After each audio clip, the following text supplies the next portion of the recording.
Die verdwaalde sprinkaan deur Beatrice.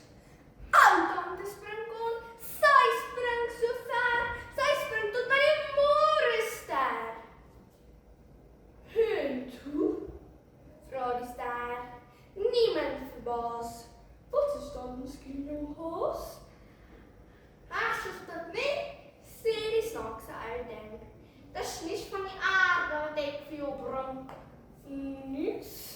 Dan niks besonders in die koerant gelees nie. Nee, nou weet ek nie.